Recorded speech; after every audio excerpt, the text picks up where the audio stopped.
ಎಲ್ಲ ಪಿರಮಿಡ್ ಕಾಲ್ services Bengaluru zoom ಮತ್ತು YouTube ವೀಕ್ಷಕರಿಗೆ ಸ್ವಾಗತ ಸುಸ್ವಾಗತ. ಸೊ ಮಾಸ್ಟರ್ಸ್, ಪ್ರತಿದಿನ ನಮ್ಮ ಮುಖ್ಯ ಕೆಲಸವೇನೆಂದರೆ ಜ್ಞಾನ ಸಮಪಾರ್ಜನೆ. ಪ್ರತಿಯೊಂದು ದಿವಸ ಕೂಡ ನಾವು ಜ್ಞಾನವನ್ನು ತಿಳಿದುಕೊಳ್ತಾನೇ ಇರಬೇಕು. ಅದೇ ನಮ್ಮ ಜೀವನದ ಮುಖ್ಯ ಉದ್ದೇಶವಾಗಿದೆ. ಸೊ ಸ್ನೇಹಿತರೆ, ಹಿಂದಿನ ವಾರ ನಾವು ಕೇತಪ್ಪ ಸರ್ ಅವರಿಂದ ಅಲ್ಲಮ ಪ್ರಭು ಅವರ ಜ್ಞಾನವನ್ನು ಎಷ್ಟೋ ಪಡೆದಿದ್ದೀವಿ. ಅವರು ಆ ಶೂನ್ಯತೆ ಬಗ್ಗೆ ಆ ಪ್ರಾಮುಖ್ಯತೆಯನ್ನು ತುಂಬ ಆಳವಾಗಿ ವಿವರಿಸಿದ್ದಾರೆ. ಸೊ ಬನ್ನಿ ಸ್ನೇಹಿತರೆ, ಇವತ್ತು ಕೂಡ ಇನ್ನಷ್ಟು ಜ್ಞಾನವನ್ನು ನಾವು ಅವರಿಂದ ಪಡೆಯೋಣ. So welcome Kethappa sir. Thank you madam. Thank you friends. ನಿಮ್ಮೆಲ್ಲರಿಗೂ ಮತ್ತೊಮ್ಮೆ ನಾನು ಹೃದಯಪೂರ್ವಕ ಪ್ರಣಾಮಗಳನ್ನು ಸಲ್ಲಿಸ್ತೀನಿ. ಈ ಮುಂಚೆ ಅಲ್ಲಮ ಪ್ರಭು ಅವರ ತನುವ ತೋಂಟೋ ಮಾಡಿ ವಚನವನ್ನ ತಗೊಂಡು ಒಂದು ಹಂತದವರೆಗೆ ನಾವು ಬಂದಿದ್ವಿ. ಈಗ ಅದೇ ಆ ವಚನವನ್ನ ನಾವು ಯಾವ ರೀತಿ ಇನ್ನೂ ತಗೊಂಡು ಹೋಗ್ಬೇಕು, ಇನ್ನು ಮುಂದಿನ ಹಂತದಲ್ಲಿ ಯಾವ ರೀತಿ ತಗೊಂಡು ಹೋಗ್ಬೇಕು, ಒಂದು ಮಾತು ನಿಮ್ಗೆ ಮತ್ತೆ ರಿಪೀಟ್ ಮಾಡ್ತೇನೆ. ಈ ವಾಕ್ಯ ಅಲ್ಲಮ ಪ್ರಭುವರ ಸಮಗ್ರ ಸಾಹಿತ್ಯಕ್ಕೆ ಒಂದು ಮಹಾದ್ವಾರ. ಈ ವಚನ ಒಂದು ದೊಡ್ಡ ಮಹಾದ್ವಾರ. ದಯವಿಟ್ಟು ಈ ಭಾಗವನ್ನ ಕೇಳೋರು ಕೂಡ ಹಿಂದಿನ ಭಾಗವನ್ನ ಕೇಳಿದ ಮೇಲೆ ದಯವಿಟ್ಟು ಈ ಭಾಗವನ್ನ ಕೇಳ್ರಿ ಅಂತ ಒಂದು ಸಣ್ಣ ನಿಮ್ಮ ತಿಳುವಳಿಕೆಗೆ ಒಂದು ಜ್ಞಾಪನ. ವಚನ ಆರಂಭ ಮಿತ್ರರೇ. ತನ್ನುವ ತೋಂಟವ ಮಾಡಿ ಮನವ ಗುದ್ದಲಿ ಮಾಡಿ ಅಗೆದು ಕಳೆದನೆಯ ಭ್ರಾಂತಿನ ಬೇರು, ಒಡೆದು ಸಂಸಾರದ ಹೆಂಟೆಯ ಬಗೆದು ಬಿತ್ತಿದನೆಯ ಬ್ರಹ್ಮ ಬೀಜವ, ಅಖಂಡ ಮಂಡಲವೆಂಬ ಬಾವಿ ಪವನವೇ ರಾಟಾಳ, ಸುಷುಮ್ನ ನಾಳದಿಂದವೇ ಉದಕವತಿದ್ದಿ. ಇಲ್ಲಿವರೆಗೆ ನಾವು ಹೋದ್ವಾರ ನೋಡಿದ್ವಿ. ಅಖಂಡ ಮಂಡಲವೆಂಬ ಬಾವಿ, ಈ ಅನಂತ ಕೋಟಿ ಬ್ರಹ್ಮಾಂಡ ಅನ್ನೋ ಬಾವಿ ನಮ್ಮೊಳಗೇನೆ ಇದೆ ಅನ್ನೋದು ನೀವು ಶ್ವಾಸ ಮೂಲಕ ಒಳಗಡೆ ಹೋದಾಗ ಅದು ನಿಮಗೆ ಅನುಭವಕ್ಕೆ ಬರುತ್ತದೆ.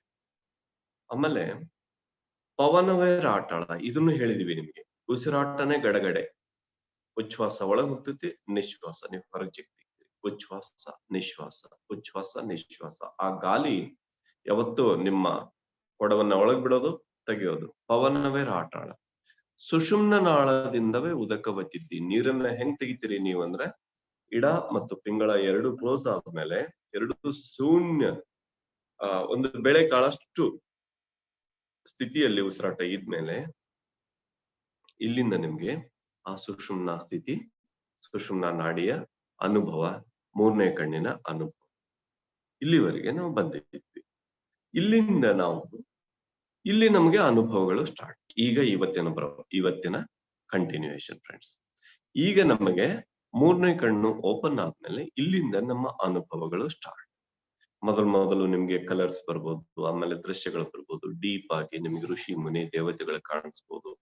ನಿಮ್ಮೊಳಗೆ ನೀವು ನೋಡ್ಕೋಬಹುದು, ನಿಮ್ಮ ಪೂರ್ವ ಜನ್ಮಗಳನ್ನ ನೋಡ್ಕೋಬಹುದು, ನೀವು ಮುಂದಿನ ಜನ್ಮಗಳನ್ನ ನೋಡ್ಕೋಬಹುದು. ಆ ಒಂದ್ಸಲ ನಿಮ್ಗೆ ಕಣ್ಣು ಓಪನ್ ಮಾಡೋ ಸ್ಥಿತಿ ಬಂದ್ಮೇಲೆ ನೀವ್ ಏನ್ ಬೇಕಾದ್ರೂ ನೀವು ನೋಡೋ ಸ್ಥಿತಿಗೆ ಬರ್ತೀರಿ. ಅದಕ್ಕೆ ತ್ರಿಕಾಲ ಜ್ಞಾನಿಗಳು ಅಂತ ಹಿಂದಿನ ಕಾಲದಲ್ಲಿ ಅವ್ರು ಹೇಳಿದ್ದಾರೆ. ನೀವು ಕೂಡ ಈಗ್ಲೂ ಆಗ್ಬೋದು. ಯಾವ್ದೋ ಒಂದು ಕಾಲದಲ್ಲಿ ನಾವು ತ್ರಿಕಾಲ ಜ್ಞಾನಿಗಳು ಆಗೋದು ಮುಗಿದೋಗಿದ್ದೆ. ಈಗೆಲ್ಲ ಇದು ಅಂತ ಸಮಯ ಅಲ್ಲ ಅನ್ನೋದು ನಿಮ್ ತಲೆಯಿಂದ ತೆಗೀರಿ ಫ್ರೆಂಡ್ಸ್. ಈ ಭೂಮಿಯ ಮೇಲೆ ಇದು ಅತ್ಯಂತ ಶಕ್ತಿಯುತ ದಿನಗಳು. ಇನ್ನೂ ಭೂಮಿಯ ಶಕ್ತಿ ಹೆಚ್ಚಾಗ್ತಾ ಇದೆ. ನಿಮ್ಗೇನು ಆ ಪ್ರಾಚೀನ ಕಾಲದಲ್ಲಿರುವಂತ ಶಕ್ತಿ ನಿಮ್ಗೆ ಫೀಲ್ ಆಗ್ತಿತ್ತು, ಅದೇ ಶಕ್ತಿ ಈ ಕಾಲದಲ್ಲೂ ಕೂಡ ನಿಮ್ಗೆ ಫೀಲ್ ಆಗುವಂತ ಸಮಯ ಬಂದಿದೆ. ಈಗ ಇಲ್ಲಿಂದ ಆ ಎನರ್ಜಿ ಬಂದು ನಿಮ್ಗೆ ಥರ್ಡ್ ಎಕ್ಸ್ಪೀರಿಯನ್ಸ್ ಆಯ್ತು, ನಿಮ್ಗೆ ಎಕ್ಸ್ಪೀರಿಯನ್ಸಸ್ ಬಂತು. ಬಂದ ಮೇಲೆ ಒಂದು ದೊಡ್ಡ ಚಾಲೆಂಜ್ ಇದೆ. ಆ ಚಾಲೆಂಜ್ ಅನ್ನ ನೀವು ಹೇಗೆ ನಿಭಾಯಿಸ್ಬೇಕು ಅನ್ನೋದನ್ನ ಅಲ್ಲಂ ಪ್ರಭುಗಳು ಹೇಳ್ತಾರೆ. ಬಸವಗಳೈವರು ಹಸಗೆಡಿಸಿಹರೆಂದು. ಬಾಪ್ರೈ. ಒಕ್ಕಲ್ತನದ ವ್ಯಕ್ತಿ ಒಕ್ಕಲ್ತನದ ಉದಾಹರಣೆಗಳನ್ನ, ಬಸವ ಅಂದ್ರೆ ಇಲ್ಲಿ ಇಂದ್ರಿಯಗಳು, ಆ ತೋಟವನ್ನ ಏನಾದ್ರೂ ಈ ಎತ್ತುಗಳು ಹದಗೆಡಿಸ್ತಾವೋ ಏನೋ ಅನ್ನೋ ಕಾಳಜಿಯಿಂದ ಯಾವ ರೀತಿ ಪ್ರೊಟೆಕ್ಷನ್ ಮಾಡ್ಕೋಬೇಕು ಅನ್ನೋದನ್ನ ಹೇಳ್ತಾರೆ. ಈಗ ನಮ್ಮ 5 ಇಂದ್ರಿಯಗಳು, ಬಸವಗಳೈವರು 5 ಬಸವಗಳು ಯಾವುವು? ಎಲ್ಲರಿಗೂ ಗೊತ್ತಿದೆ, ಪಂಚೇಂದ್ರಿಯಗಳು. ಯಾವ ರೀತಿ ಅವು ಕೆಲಸ ಕೆಡಿಸ್ತಾವು? ಹಸಗೆಡಿಸೋದಂದ್ರೆ ಕೆಲಸ ಕೆಡಿಸೋದು. ಯಾವ ರೀತಿ ಕೆಲಸ ಕೆಡಿಸ್ತಾವು? ಫ್ರೆಂಡ್ಸ್, ಒಂದೊಂದಾಗಿ ಬರೋಣ. ಇದೊಂದು ಈ ಈ 2 ಲೈನ್ ನೀವು ತಿಳ್ಕೋಬೇಕು ಅಂದ್ರೆ, ಬಸವ 2 ಶಬ್ದ. ಬಸವಗಳೈವರು ಹಸಗೆಡಿಸಿ ಹರೆಂದು ಆವಾಗಳು ಜಾಗರವಿದ್ದು ಸಸಿಯ ಸಕ. ಅದು ಹೆಂಗ್ ಇವು ಕೆಲಸ ಕೆಡಿಸ್ತಾವ? ಇದನ್ನ ನೀವು ಈ 2 ಶಬ್ದ ತಿಳ್ಕೊಬೇಕಂದ್ರೆ ನಿಮ್ಮನ್ನ ನೀವು ಸರಿಯಾಗಿ ತಿಳ್ಕೊಬೇಕು. ಯಾಕಂದ್ರೆ 5 ಇಂದ್ರಿಯ ನಿಮ್ಮೆಲ್ಲರಲ್ಲಿ ಇದೆ, ನಮ್ಮಲ್ಲಿ ಇದೆ. ಹೇಗೆ ಕೆಲಸ ಕೆಡಿಸ್ತಾವು? ಫಾರ್ ಎಕ್ಸಾಂಪಲ್, ಕಣ್ಣು. ನಾವು ಕಣ್ಣನ್ನ ತೆಗೆದ್ಬಿಟ್ರೆ ನಾವು ಏನನ್ನ ನೋಡ್ತೀವೋ ಅದ್ ನಮ್ಗೆ ಬೇಕು ಅನ್ನೋ ಸ್ಥಿತಿ ಒಳಗಡೆ ನಮ್ಮ ಮನಸ್ಸಲ್ಲಿ ಹುಟ್ಕೊಳ್ಳುತ್ತೆ. ಕಣ್ಣು ತನ್ನ ಪಾಡಿಗೆ ತಾನು ನ್ಯೂಟ್ರಲ್ ಕೆಲಸ ಮಾಡುತ್ತೆ, ಮೆಸೇಜ್ ಕೊಡೋದಷ್ಟೇ ಅದರ ಕೆಲಸ. ಬಟ್ ಅದರಿಂದ ಮನಸ್ಸು ಹದಗೆಟ್ಟು ಹೋಗುತ್ತೆ. ಅಂದ್ರೆ ಕಣ್ಣಿನ ಮೂಲಕ ನೀವು ಆಹಾರವನ್ನ ತಗೊಂಡ್ರಿ, ಕಣ್ಣಿನ ಮೂಲಕ ನಿಮ್ಮ ಆತ್ಮನಿಗೆ ಒಂದು ಏನೋ ಮಾಡೋದಕ್ಕೆ ಒಂದು ಶಕ್ತಿಯನ್ನ ಕೊಟ್ರಿ. ಹೀಗಾಗಿ ನೆನ್ಪಿಟ್ಕೊಳ್ರಿ, ಇವತ್ತಿನಿಂದ ನಾವು ಏನನ್ನ ನೋಡ್ತೀವೋ ನೋಡಿ ಬಿಡುವಷ್ಟೇ ನಮ್ಗೆ ಶಕ್ತಿ ಇರಬೇಕು. ಆ ನೋಡಿದ್ದನ್ನ ನಮ್ಮೊಳಗೆ ಒಂದು ವೇಳೆ ನಮ್ಮೊಳಗೆ ನಾವು ತಂದ್ಕೊಂಡ್ ಬಿಟ್ರೆ, ಅದನ್ನ ಮನಸ್ಸಿಗೆ ನಾವು ಕನೆಕ್ಟ್ ಮಾಡಿಬಿಟ್ರೆ, ನೀವು ಅಟ್ಯಾಚ್ಮೆಂಟ್ ಅಲ್ಲಿ ಬಂದ್ರಿ, ನೀವು ಸಂಸಾರದಲ್ಲಿ ಬಂದ್ರಿ. ಪುನಃ ಸಂಸಾರ ಅಂದ್ರೆ ಅಟ್ಯಾಚ್ಮೆಂಟ್. ಹಂಗಾದ್ರೆ ಇವತ್ತಿನಿಂದ ದಯವಿಟ್ಟು ಎಲ್ಲರೂ ತುಳಸಿದಳ ಅನ್ನೋ ಪುಸ್ತಕ ಹೋದ್ರೆ, ಬ್ರಹ್ಮರ್ಷಿ ಪಿತಾಮಹ ಪತ್ರಿಸಿಯವರು ಪ್ರತಿಯೊಬ್ಬ ಧ್ಯಾನಿಗಳಿಗೆ ಅಲ್ಲಿ ಅತ್ಯಂತ ಸೂಕ್ತವಾದ ಸೂಕ್ಷ್ಮವಾದ ಸಂದೇಶಗಳನ್ನ ನೀಡಿದ್ದಾರೆ, ಜೀವನಕ್ಕೆ ಉಪಯೋಗ ಆಗುವಂತ. ಅಲ್ಲಿ ಒಂದು ಟಾಪಿಕ್ ಇದೆ. ಒಂದು ಟಾಪಿಕ್ ಅಂದ್ರೆ ಬಹಳ ದೊಡ್ಡದಲ್ಲ, ಒಂದೊಂದು ಪೇಜಿಂದು ಸಣ್ಣ ಸಣ್ಣ ವಾಕ್ಯಗಳದ್ದು ಒಂದು ಟಾಪಿಕ್. ಒಂದು ಟಾಪಿಕ್ ಇದೆ, ಆಹಾರ ವ್ಯವಹಾರ. ಇದೊಂದು ಟಾಪಿಕ್. ಏನದು ಆಹಾರ ವ್ಯವಹಾರ ಅಂದ್ರೆ, ಇನ್ನೊಬ್ಬರ ವ್ಯವಹಾರಗಳು ನಮ್ಮ ಕಣ್ಣಿನ ಮೂಲಕ ನಮಗೆ ಆಹಾರ, ನಮ್ಮ ವ್ಯವಹಾರಗಳು ಅವರ ಕಣ್ಣಿನ ಮೂಲಕ ಅವರಿಗೆ ಆಹಾರ. ನೋಡ್ರಿ, ಸಮಸ್ಯೆ ಅರ್ಥ ಮಾಡ್ಕೊಡ್ರಿ ಪ್ಲೀಸ್. ನಾವು ಕಣ್ಣಿನ ಮೂಲಕ ಅದೆಲ್ಲವನ್ನ ಗ್ರಹಿಸಿ ನಾವೇನು ಆತ್ಮಸ್ಥಿತಿ ಪಡ್ಕೊಂಡಿರ್ತೀವೋ, ದಿವ್ಯ ನೇತ್ರ ಸ್ಥಿತಿ ಪಡ್ಕೊಂಡಿರ್ತೀವೋ, ಆ ಸ್ಥಿತಿಯನ್ನ ನಾವು ನಮ್ಮ ಕೈಯಾರೆ ಹಾಳು ಮಾಡ್ಕೊಂಡ್ಬಿಡ್ತೀವಿ. ಅದಕ್ಕೆ ಇದು 1ನೇ ಇಂದ್ರಿಯ, 1ನೇ ಬಸ್. ನೆನ್ಪಿಟ್ಕೊಳ್ರಿ, ದಯವಿಟ್ಟು ಇವತ್ತಿನಿಂದ ಬಹಳ ಎಚ್ಚರವಾಗಿರ್ರಿ. ನಿಮ್ಮ ಆತ್ಮಸ್ಥಿತಿ, ಇವತ್ತು ನಾನು ಧ್ಯಾನದಲ್ಲಿ ಏನನ್ನ ಪಡ್ಕೊಂಡಿದ್ದೀನಿ ಅದನ್ನ ನಾನು ಎಚ್ಚರವಾಗಿ ಜೋಪಾನ ಮಾಡ್ಕೋಬೇಕು ಅಂದ್ರೆ, ನಾನು ಇವೆಲ್ಲವುಗಳು ನನ್ನ ಮನಸ್ಸಿಗೆ ಏನ್ ಸಂದೇಶ ಕೊಡ್ತೋ ಅಲ್ಲಿ ನಾ ಬಹಳ ಹುಷಾರಾಗಿರ್ಬೇಕು, ಎಚ್ಚರವಾಗಿರ್ಬೇಕು. 2ನೇದು ಕಿವಿ. ಇಲ್ಲಿ ನೋಡ್ರಿ, ಕಿವಿ ಮೂಲಕ ಯಾರೋ ನಮ್ಗೇನೋ ಹೇಳಿದ್ರು, ನಿಮ್ ಬಗ್ಗೆ ಇಷ್ಟು ಬಹಳ ಅಪಾರ್ಥವಾಗಿ ಇವ್ರು ಮಾತಾಡ್ತಾ ಇದ್ರು. ಯಾರೋ ನಮ್ಗೆ ಹೇಳಿದ್ರು, ನಮ್ಗ್ ಗೊತ್ತಿಲ್ಲ ಅವ್ರು ಮಾತಾಡ್ತಿದ್ರೋ ಇಲ್ಲೋ ಗೊತ್ತಿಲ್ಲ. ಬಟ್ ಈ ಮೂಲಕ ನಾವು ಕೇಳಿದ್ಮೇಲೆ, ಅದನ್ನ ಮನಸ್ಸಿಗೆ ನಾವು ಸ್ವೀಕಾರ ಮಾಡಿದ್ಮೇಲೆ, ನಾವು ಅವರ ಬಗ್ಗೆ ದುರಭಿಪ್ರಾಯಗಳನ್ನ ಹೊಂದ್ತೀವಿ. ನೋಡ್ರಿ, ಏನು ಸಂಬಂಧ ಇಲ್ಲ, ಅಲ್ಲಿ ಏನಿದೇನೋ ನಿಜ ಗೊತ್ತಿಲ್ಲ, ಪರೀಕ್ಷೆ ಮಾಡದೇನೆ ನಾವು ದುರಭಿಪ್ರಾಯ ಹೊಂದ್ತೀವಿ. ಇನ್ನೂ ಒಂದು ವಿಷಯ ಹೇಳ್ತೀನಿ. ಇಬ್ರು ಮಾತಾಡ್ತಿರ್ತಾರೆ, ಗೊತ್ತೇನೋ ಆ ಹುಡುಗಿ ಇಂಥವ್ರ ಜೊತೆಗೆ, ಆ ಹುಡುಗ ಹಿಂದ. ಅವಾಗ ನೀವು ಮೈಯೆಲ್ಲ ಕಿವಿಯಾಗಿ ಅಂತ ಆ ಕಡಿಮೆ ವೈಬ್ರೇಷನ್ ನ ಮಾತುಗಳನ್ನ ನೀವು ಕೇಳಿದ್ರೆ, ನೀವು ಕೂಡ ಅಷ್ಟೇ ಕಡಿಮೆ ವೈಬ್ರೇಷನ್ ನ ಮಟ್ಟದವರ. ಯಾರಾದ್ರೂ ಏನಾದ್ರೂ ಮಾತಾಡ್ಲಿಕ್ಕೆ ಬಂದ್ರೆ ನೀವು ದಯವಿಟ್ಟು ಆ ಮಾತುಗಳನ್ನ ಸ್ವೀಕಾರ ಮಾಡ್ಕೊಂಡ್ರೆ ನೀವೇ ಹಾಳಾಗ್ತೀರಿ. ಉತ್ತಮವಾದದ್ದನ್ನ ಕೇಳ್ರಿ. ನಿಮ್ಮ ಆತ್ಮನಿಗೆ ಶಕ್ತಿ ಬರಬೇಕು ಅಂತ ಮಾತುಗಳನ್ನ ಕೇಳ್ರಿ. ನಿಮ್ಮ ಆತ್ಮನ ಸಾಧನೆಗೆ ನಿಮ್ಗೆ ಪ್ರೇರಣೆ ದೊರಿಬೇಕು ಅಂತ ಮಾತುಗಳನ್ನ ಕೇಳ್ರಿ. ಯಾವ ರೀತಿ ಕೇಳ್ಬೇಕಂದ್ರೆ, ನನಗೆ ಇವತ್ತಿನ ಸಾಧನೆ ಇನ್ನೂ ಮಲ್ಟಿಪಲ್ ಆಗಬೇಕು, ಇನ್ನೂ ಹೆಚ್ಚು ಪಟ್ಟು ನನಗೆ ಸಾಧನೆ ಮಾಡುವ ಪ್ರೇರಣೆ ದೊರೆಯಬೇಕು ಅಂತ ಮಾತುಗಳನ್ನ ಕೇಳ್ರಿ. ಅಲ್ಪತೆಯ ಮಾತುಗಳನ್ನ ನೀವು ಕೇಳಿ ನೀವು ಅಲ್ಪ ಆಗ್ಬೇಡ್ರಿ. ಹಂಗಾದ್ರೆ ಯಾರು ಕೇಳ್ತಾರ್ರಿ ಇನ್ನೊಬ್ರ ಚಾಡಿ ಮಾತುಗಳನ್ನ, ಇನ್ನೊಬ್ರ ಅಲ್ಪ ಮಾತುಗಳನ್ನ, ಅಥವಾ ಇನ್ನೊಬ್ರು ಕೇಳಿದಂಗ ಯಾರು ಇಂಥ ಮಾತಿಗೆಲ್ಲ ತಮ್ಮ ಜೀವನ ಅಧ್ವಾನ ಮಾಡ್ಕೊಳ್ತಾರೋ ಅಂತ ನಿಮ್ಗೆ ಅನ್ಸ್ಬೋದು. ಯಾರಿಗೆ ಆ ಲೋ ವೈಬ್ರೇಷನ್ ಇದೆಯೋ ಅವ್ರು ಕೇಳ್ತಾರೆ. ಹಂಗಾದ್ರೆ ನಾವು ಹೈ ವೈಬ್ರೇಷನ್ ಮಾಡ್ಕೋಬೇಕು ಅಂದ್ರೆ ಏನ್ ಮಾಡ್ಬೇಕು ಅಂತ ನಿಮ್ಗೆ ಕೇಳ್ಬೋದು, ನೀವು ಕೇಳ್ಬೋದು. ಎಸ್, ಸಾಧ್ಯ ಇದೆ. ನೀವು ಹೆಚ್ಚು ಹೆಚ್ಚು ಧ್ಯಾನ ಮಾಡುವ ಮೂಲಕ ನಿಮ್ಮ ಪ್ರಕಂಪನಗಳನ್ನ ಹೆಚ್ಚು ಮಾಡ್ಕೋಬಹುದು. ಅತ್ಯುತ್ತಮವಾದ ಪುಸ್ತಕಗಳನ್ನ ಓದುವ ಮೂಲಕ ನೀವು ಹೆಚ್ಚಿನ ಪ್ರಕಂಪನಗಳನ್ನ ಉಂಟು ಮಾಡ್ಕೋಬಹುದು. ನಿಸರ್ಗದಲ್ಲಿ ಇರುವ ಮೂಲಕ ನೀವು ಹೆಚ್ಚಿನ ಪ್ರಕಂಪಗಳನ್ನ ಉಂಟು ಮಾಡ್ಕೋಬಹುದು. ಮೌನವಾಗಿ ಇರುವ ಮೂಲಕ ನೀವು ಹೆಚ್ಚಿನ ಪ್ರಕಂಪನಗಳನ್ನ ಉಂಟು ಮಾಡ್ಕೋಬಹುದು. ಸಜ್ಜನ ಸಾಂಗತ್ಯದಲ್ಲಿ ಇರುವ ಮೂಲಕ ನೀವು ಹೆಚ್ಚಿನ ಪ್ರಕಂಪನಗಳನ್ನ ಉಂಟು ಮಾಡ್ಕೋಬಹುದು. ಪಿರಮಿಡ್ ಶಕ್ತಿಯನ್ನು ಉಪಯೋಗ ಮಾಡಿಕೊಳ್ಳುವ ಮೂಲಕ ನೀವು ಹೆಚ್ಚಿನ ಪ್ರಕಂಪನಗಳನ್ನ ಉಂಟು ಮಾಡ್ಕೋಬಹುದು. ಅರೆ, ಎಷ್ಟೋ ಅತ್ಯುತ್ತಮವಾದ ದಾರಿಗಳಿದೆ, ಒಂದಕ್ಕಿಂತ ಒಂದು ಉತ್ತಮ. ಏನಿಲ್ಲ, ಒಂದು PMC ಒಳಗೆ ಯಾವ್ದಾದ್ರು ಒಬ್ಬ ಮಾಸ್ಟರ್ ತಮ್ಮ ಎಕ್ಸ್ಪೀರಿಯನ್ಸ್ ಶೇರ್ ಮಾಡಿರ್ತಾರೆ. ಅವ್ರ ಮಾತುಗಳನ್ನ ಕೇಳಿದ್ರೆ ನೀವು ಮತ್ತೆ 10 ಪಟ್ಟು ಸಾಧನೆ ಮಾಡುವ ಶಕ್ತಿ ನಿಮ್ಗೆ. ಈ ರೀತಿ ನಿಮ್ಮನ್ನ ನೀವು ಅಪ್ಗ್ರೇಡ್ ಮಾಡ್ಕೋಬಹುದು. ನಿಸರ್ಗ ಅನ್ನೋದು ಒಂದು ಫ್ರೀ ವಿಲ್, ಮುಕ್ತ ಇಚ್ಛಾವಲಯ ಫ್ರೆಂಡ್ಸ್. ನಿಮ್ಮ 5 ಇಂದ್ರಿಯಗಳ ಮಾತನ್ನ ಕೇಳಿ ನೀವು ಹಾಳಾಗ್ಬೋದು. 5 ಇಂದ್ರಿಯಗಳನ್ನ ನಿಮ್ಮ ವಶದಲ್ಲಿ ಇಟ್ಕೊಂಡು ನೀವು ಉನ್ನತಕ್ಕೆ ಹೋಗ್ಬೋದು. ಆಯ್ಕೆ ನಿಮಗ್ ಬಿಟ್ಟದ್ದು.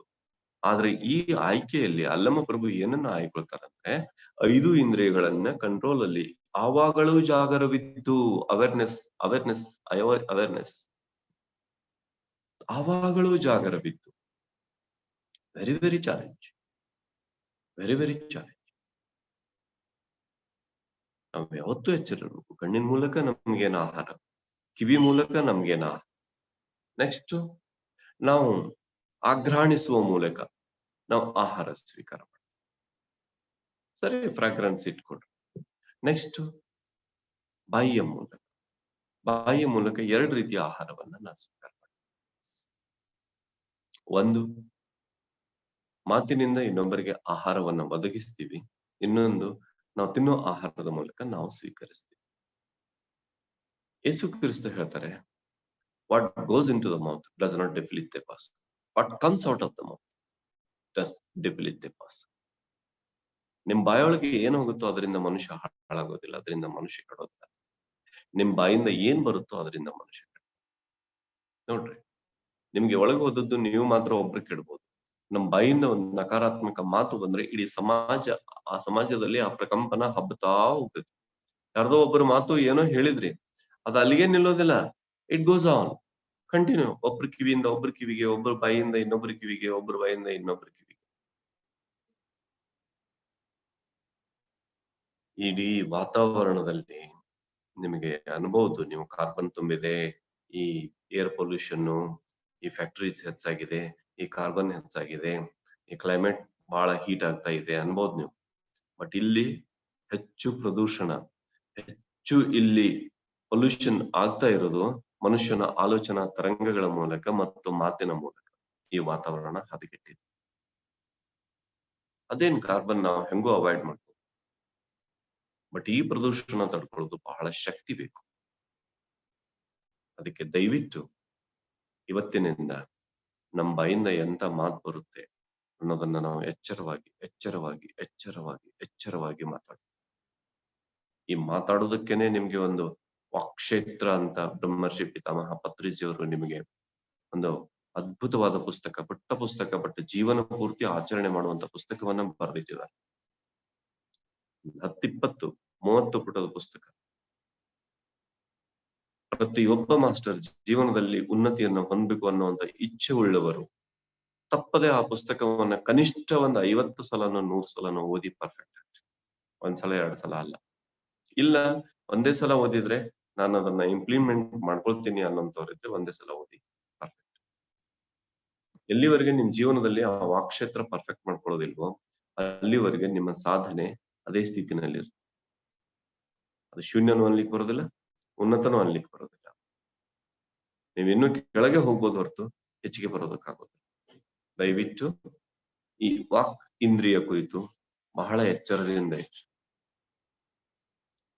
ಇವು ಕೇವಲ ನಿಮ್ಮನ್ನಷ್ಟೇ ಕೆಡಿಸ್ತಾವ, ಬಟ್ ಇದು ಇನ್ನೊಬ್ಬರನ್ನು ಕೆಡಿಸ್ತತಿ, ಅಥವಾ ಇನ್ನೊಬ್ಬರಿಗೆ ಒಳ್ಳೆಯದನ್ನ ಉಂಟು ಮಾಡ್ತತಿ ಅಂತ ನೀವು ಈ ಬಸವ 1, 2, 3, 4ನೇ ಬಸವ ನೀವು ತಿಳ್ಕೊಳ್ತಾ ಇದ್ದೀರಿ. ಈ ಬಸವ ಕುರಿತು ನೀವು ತಿಳ್ಕೊಳ್ಳೋರಿದ್ರೆ ಡಾಕ್ಟರ್ ಮಸಾರೋ ಎಮೋಟೋ ಅನ್ನೋರು ಅದ್ಭುತವಾದ ವಿಡಿಯೋಗಳನ್ನ ಮಾಡಿದ್ದಾರೆ. ಆ ಮಾತಿನ ಶಬ್ದದ ಶಕ್ತಿ ನೀರಿನ ಮೇಲೆ ಯಾವ ರೀತಿ ಪ್ರಯೋಗ ಆಗಿ ನೀರಲ್ಲಿ ಯಾವ ರೀತಿ ಒಂದು ಒಂದು ಅಯನ ಒಳಗೆ ಆ ಅಯಾನ್ ಲೆವೆಲ್ ಅಲ್ಲಿ ಆ ಕಣಗಳಲ್ಲಿ ಯಾವ ರೀತಿ ಪರಿವರ್ತನೆ ಆಗ್ತತಿ ಅನ್ನೋದನ್ನ ನಿಮ್ಗೆ ವಿಡಿಯೋ ಮೂಲಕ ತೋರಿಸಿದ್ದಾರೆ. ದಯವಿಟ್ಟು ಇಲ್ಲಿ ನಾವು ಲಿಂಕ್ ಶೇರ್ ಮಾಡ್ತೀವಿ ನಿಮ್ಗೆ. ಈ ವಚನ ಸಮಯದಲ್ಲಿ ಆ ಲಿಂಕ್ ಅನ್ನ ನೀವು ನೋಡ್ಕೊಂಡು ಡಾಕ್ಟರ್ ಮಸಾರೋ ಎಮೋಟೋ ಜಪಾನ್ನವರು ಅದ್ಭುತವಾದ ಪ್ರಯೋಗವನ್ನು ಮಾಡಿ ಅದ್ಭುತವಾದ ಪುಸ್ತಕಗಳನ್ನ ಬರೆದಿದ್ದಾರೆ. ಆ ಪ್ರಯೋಗಗಳು ನಿಮ್ಗೆ ಯೂಟ್ಯೂಬ್ ಅಲ್ಲಿ ಅವೈಲೇಬಲ್ ಇದೆ. ಅದನ್ನ ನೀವು ನೋಡಿದರೆ ವಾಕ್ ಕ್ಷೇತ್ರ ನಾವ್ ಎಷ್ಟು ಪರ್ಫೆಕ್ಟ್ ಆಗಿ ಇಟ್ಕೊಳ್ಬೇಕು ಅನ್ನೋದಕ್ಕೆ ಅದು ಉದಾಹರಣೆ, ಲೈವ್ ಎಕ್ಸಾಂಪಲ್. ಬ್ರಹ್ಮರ್ಷಿ ಪಿತಾಮಹ ಪತ್ರಿಜಿ ಅವರ ವಾಕ್ ಕ್ಷೇತ್ರ ಪುಸ್ತಕ ಓದಿದ್ರೆ ಈ ಬಸವ ಈ ಇಂದ್ರಿಯವನ್ನ ನಾವು ಯಾವ ರೀತಿ ಪರ್ಫೆಕ್ಟ್ ಆಗಿ ಇಟ್ಕೋಬೇಕು ಅನ್ನೋದು ಒಂದು ಲೆಸನ್. ಫ್ರೆಂಡ್ಸ್, ಆತ್ಮೋನ್ನತಿಯನ್ನ ಸಾಧಿಸುವಂತ ನೀವು, ಇಚ್ಛೆ ಉಳ್ಳಂತ ನೀವು, ಇಚ್ಛಾಶಕ್ತಿ ಉಳ್ಳಂತ ನೀವು ಈ ಕುರಿತು ಒಂದು ಸಾಧನೆಯ ರೀತಿಯಲ್ಲಿ ನೀವು ಅದನ್ನ ಸಾಧಿಸಿ ತೋರಿಸ್ಬೇಕು. ಕಣ್ಣಿನ ಮೂಲಕ ನಮ್ಗೇನ್ ಆಹಾರ ಬರುತ್ತೋ ನಾವು ಎಚ್ಚರವಾಗಿರ್ಬೇಕು. ಕಿವಿಯ ಮೂಲಕ ನಮ್ಗೇನ್ ಆಹಾರ ಬರುತ್ತೋ ನಾವು ಎಚ್ಚರವಾಗಿರ್ಬೇಕು.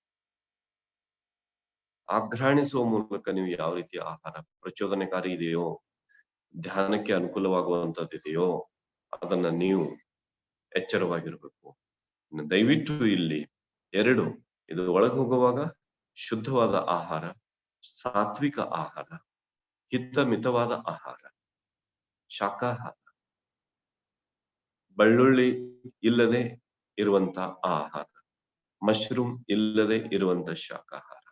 ನೀವು ಇಷ್ಟನ್ನ ಒಳಗೆ ಹೋಗೋದಕ್ಕೆ ಸರಿಯಾದ ಸ್ಥಿತಿಯಲ್ಲಿ ನೀವು ಅದನ್ನ ಪಡ್ಕೊಂಡ್ರೆ, ಪ್ಲಸ್ ಹೊರಗಡೆ ಬರುವಂತ ಮಾತು ಇನ್ನೊಬ್ಬರಿಗೆ ಪ್ರೇರಣಾದಾಯಕ ಆಗಿರುವಂತ ಮಾತುಗಳನ್ನ ನಾನು ಮಾತಾಡ್ತೀನಿ, ಇಲ್ಲ ಅಂದ್ರೆ ನಾನು ಮೌನವಾಗಿರ್ತೀನಿ ಅಂತ ನಿಯಮ ತಗೋಬೇಕು.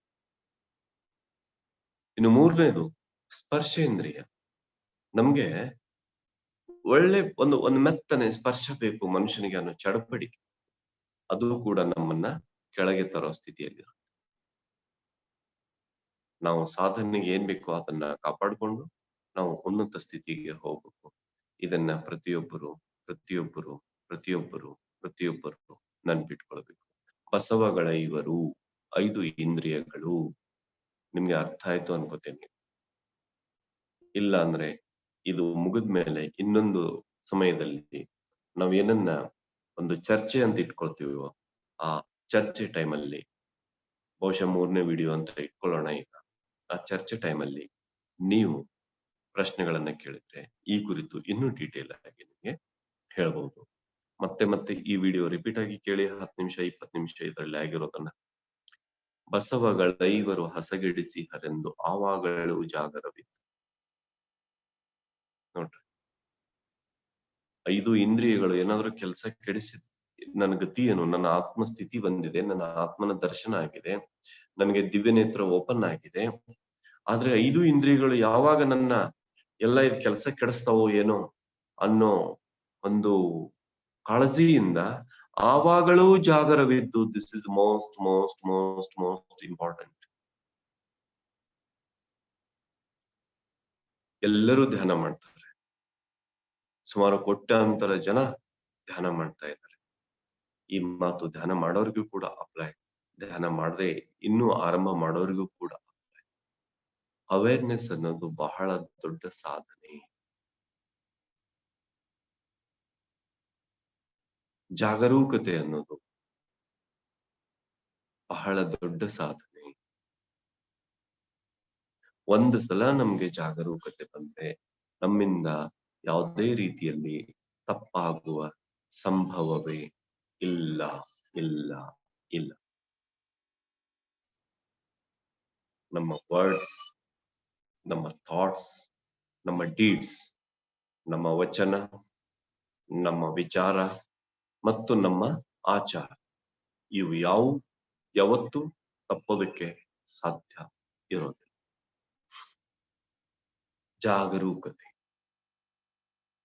ಜಾಗರೂಕತೆಯಿಂದ ಹೇಳೋದು, ಜಾಗರೂಕತೆಯಿಂದ ಕೂಡೋದು, ಜಾಗರೂಕತೆಯಿಂದ ಮಾತಾಡೋದು, ಜಾಗರೂಕತೆಯಿಂದ ತಿನ್ನೋದು, ಜಾಗರೂಕತೆಯಿಂದ ಮಲಗೋದು.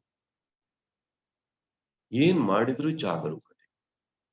ಮಹಾವೀರ್ ಹೇಳ್ತಾರೆ, ಜಯಂ ಚರೆ ಜಯಂ ಚಿಟ್ಟೆ ಜಯಮಾಸೋ ಜಯಂ ಭಾಸಂತೋ ಭುಂಜಂತೋ ಪಾವಂ ಕಮ್ಮಂ ನಸ್ಸಹಿ. ನಾನು ಹೇಳುವಾಗ, ಕೂಡುವಾಗ, ಆಡುವಾಗ, ಮಾಡುವಾಗ, ತಿನ್ನುವಾಗ, ಮಲಗುವಾಗ ಎಚ್ಚರದಿಂದ ಇರಬೇಕು. ಹೀಗೆ ಮಾಡಿದ್ರೆ ಯಾವುದೇ ಪಾಪ ಕರ್ಮ ಇರುವುದಿಲ್ಲ. ಅವರು ಒಂದ್ಸಲ ಹೀಗೆ ಒಂದ್ ಕಡೆ ಬಾಡಿ ನೆಲಕ್ಕೆ ಟಚ್ ಮಾಡಿ ಮಲಗಿದ್ರೆ ಬೆಳಗ್ಗೆ ಏಳುವಾಗ ಅದೇ ಪಾರ್ಟ್ ಅಲ್ಲಿ ಹೇಳ್ತಿದ್ರು. ನೋಡ್ರಿ, ಎಚ್ಚರದ ಸ್ಥಿತಿಗೆ ಹೈಯೆಸ್ಟ್ ಎಕ್ಸಾಂಪಲ್. ಮಲ್ಗೋವಾಗ ಯಾವ ಪೊಸಿಷನ್ ಅಲ್ಲಿ ಮಲಗಿರ್ತಿದ್ರು, ಹೇಳುವಾಗ ಸೇಮ್ ಪೊಸಿಷನ್ ಅಲ್ಲಿ ಹೇಳ್ತಿದ್ರು. ನಾವು ನೆನ್ಪಿಟ್ಕೊಳ್ರಿ, ಪ್ರತಿಯೊಂದು ಕ್ರಿಯೆಯನ್ನ ಎಚ್ಚರದಿಂದ ಮಾಡಿದ್ರೆ ನಮಗಿಲ್ಲಿ ಯಾವುದೇ ರೀತಿಯ ಯಾವತ್ತು ಅನಾವಶ್ಯಕವಾದ ವಿಚಾರಗಳು ಎಂಟರ್ ಆಗೋದಕ್ಕೆ ಅವಕಾಶನೇ ಇರೋದು. ಯಾಕೆಂದ್ರೆ ನಾವು ಅವೇರ್ನೆಸ್ ಅಲ್ಲಿ ಇರ್ತೀವಿ. ಪ್ರತಿಯೊಂದು ದಯವಿಟ್ಟು ಈ ಮಾತನ್ನ ಬಹಳ ಎಚ್ಚರಿಕೆಯಿಂದ ಪಾಲಿಸಿ ನಿಮ್ಮ ಆತ್ಮೋನ್ನತಿಯನ್ನ ಹೊಂದ್ರಿ. ಇನ್ನು ವಚನ ಇದೆ. ಬಸವಗಳ ಇವರು ಹಸಗೆಡಿಸಿಹರೆಂದು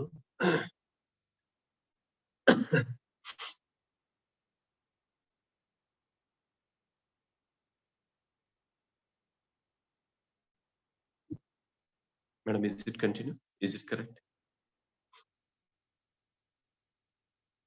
ಓಕೆ. ಬಸವಗಳ ಇವರು ಹಸಗೆಡಿಸಿಹರೆಂದು ಸಮತೆ ಸೈರಣೆ ಎಂಬ ಬೇಲಿಯ ನಿಕ್ಕಿ. ನೋಡ್ರಿ, ಬೇಲಿ ಯಾವ್ದು ಬೇಕು ನಮ್ಗೆ? ಒಂದು ಸಮತೆ, ಒಂದು ಸಹನೆ. ಸಮತೆ ನೋಡ್ರಿ, ಪ್ರತಿಯೊಂದು ವಿಷಯದಲ್ಲಿಯೂ ಸಮತೆ. ಉನ್ನತ ಸ್ಥಿತಿಯಲ್ಲಿದ್ದವರು ಬಂದ್ರು ಕೂಡ, ನಿಮ್ನ ಸ್ಥಿತಿಯಲ್ಲಿ ಇದ್ದವರು ಬಂದ್ರು ಕೂಡ, ಶ್ರೀಮಂತರು ಬಂದ್ರು ಕೂಡ, ಬಡವರು ಬಂದ್ರು ಕೂಡ, ಯಾವುದೇ ಸ್ಥಿತಿ ಬರಲಿ, ಸಮತೆ, ಸಮತ್ವ. ಈ ಸಮತ್ವ ಅನ್ನೋದು ನಮ್ಗೆ ಬಂದ್ರೆ ಇದೇ ಮಧ್ಯಮ ಮಾರ್ಗ. ಸಮತ್ವಂ ಯೋಗ ಉಚ್ಯತೆ. ಇದೇ ಯೋಗದ ಸ್ಥಿತಿ, ಸಮತ್ವ. ಒಳ್ಳೆಯದ್ರ ಕಡೆನೂ ಇಂಬ್ಯಾಲೆನ್ಸ್ ಆಗೋದಿಲ್ಲ, ಕೆಟ್ಟದ್ರ ಕಡೆನೂ ಇಂಬ್ಯಾಲೆನ್ಸ್. ಆಕರ್ಷಣೆ ಇದ್ದ ಕಡೆನೂ ಇಂಬ್ಯಾಲೆನ್ಸ್ ಆಗೋದಿಲ್ಲ, ವಿಕರ್ಷಣೆ ಇದ್ದ ಕಡೆನೂ ಇಂಬ್ಯಾಲೆನ್ಸ್. ಸಮತ್ವ ಬಹಳ ಇಂಪಾರ್ಟೆಂಟ್ ಫ್ರೆಂಡ್ಸ್. 1000 ಸಲ ನೀವು ತಿಳ್ಕೊಂಡ್ರು ಕಡಿಮೆ ಸಮತ್ವ. ಈಗ ಸಾಮಾನ್ಯವಾಗಿ ನಿಮ್ಗೆ ಒಂದು ಉದಾಹರಣೆ ಕೊಡ್ತೀನಿ. ನಾವೆಲ್ಲರೂ ಜೀವನದಲ್ಲಿ ಇದನ್ನ ಗಮನಿಸ್ಕೋಬೇಕು. ಈಗ ನಮ್ಮ ಉನ್ನತ ಸ್ಥಿತಿಯಲ್ಲಿರೋರು ಬಂದ್ರೆ ನಾವು ಯಾವ ರೀತಿ ಮಾತಾಡ್ತೀವಿ, ನಮಗಿಂತ ಅಧಿಕಾರದಲ್ಲಿ, ಸೋಷಿಯಲ್ ಸ್ಟೇಟಸ್ ಅಲ್ಲಿ ಕಡಿಮೆ ಇರೋರ ಜೊತೆಗೆ ನಾವು ಯಾವ ರೀತಿ ಮಾತಾಡ್ತೀವಿ? ಇಬ್ಬರಿಗೂ ಅಂತಃಕರಣ ಪೂರ್ವಕವಾಗಿ ನಾವು ಅಷ್ಟೇ ಗೌರವ ಸ್ಥಿತಿಗೆ ಕೊಡೋದು ಬಂತು. ನೀವು ಲ್ಯಾಂಗ್ವೇಜ್ ಅನ್ನ ಚೇಂಜ್ ಮಾಡ್ಕೊಟ್ರಿ ಹೈಯರ್ ಇದರಲ್ಲಿ ಇದ್ದವರಿಗೆ ಬೇಕಾದ್ರೆ, ಬಟ್ ಯಾರೇ ಬಂದ್ರು ಆ ಸ್ಥಿತಿಯಲ್ಲಿ ನಾವು ಮಾತಾಡುವಂತ ಸ್ಥಿತಿ ನಮ್ಗೆ ಬಂದ್ರೆ ನಿಮ್ಮ ಸಾಧನೆ ನಿತ್ಯ ಅನುನಿತ್ಯ ಪ್ರತಿನಿತ್ಯ ಪ್ರತಿಕ್ಷಣ ಹೆಚ್ಚಾಗ್ತಾನೆ ಹೋಗುತ್ತೆ ಅನುಕ್ಷಣ. ಸಮತೆ ಸೈರಣೆ ಇದು ಬಹಳ ಅವಶ್ಯಕ ಶಬ್ದ, ಪ್ರತಿಯೊಬ್ಬರು ತಿಳ್ಕೊಳ್ಬೇಕಾದ್ದು. ಸಾಯಿಬಾಬಾ ಅವರಲ್ಲಿ ನಾವು ಒಂದನ್ನ ತಿಳ್ಕೊಂಡಿದ್ದೀವಿ, ಶ್ರದ್ಧಾ ಸಬೂರಿ. ಶ್ರದ್ಧೆ ಇರಬೇಕು, ಬಟ್ ಸಬೂರಿ, ಸಬ್ರ್, ಪೇಶನ್ಸು ಇರಬೇಕು. ನಾನು ಸಾಧನೆ ಮಾಡಿದ್ರೆ ನನಗೆ ಬುದ್ಧತ್ವ ಬರುತ್ತೆ, ಇದು ಶ್ರದ್ಧೆ. ಆದ್ರೆ ಬುದ್ಧತ್ವ ಬರೋವರೆಗೂ ನಾನು ಸಹನೆಯಿಂದ ಅದನ್ನ ಸಾಧನೆ ಮಾಡೋದು ಸಬೂರಿ. ಸಮತೆ ಸೈರಣೆ ಸಬೂರಿ, ಪೇಷನ್ಸ್, ಪೇಷನ್ಸ್, ಪೇಷನ್ಸ್.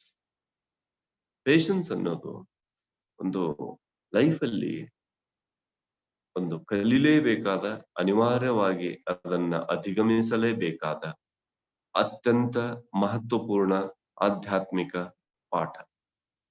ಬ್ರಹ್ಮರ್ಷಿ ಪಿತಾಮಹ ಪತ್ರಿಜಿಯವರು ಜ್ಞಾನ ನವರತ್ನಗಳಲ್ಲಿ ಒಂದು ನವರತ್ನವಾಗಿ ಸಹನೆಯೇ ಪ್ರಗತಿ ಅಂತ ಹೇಳಿದ್ದಾರೆ.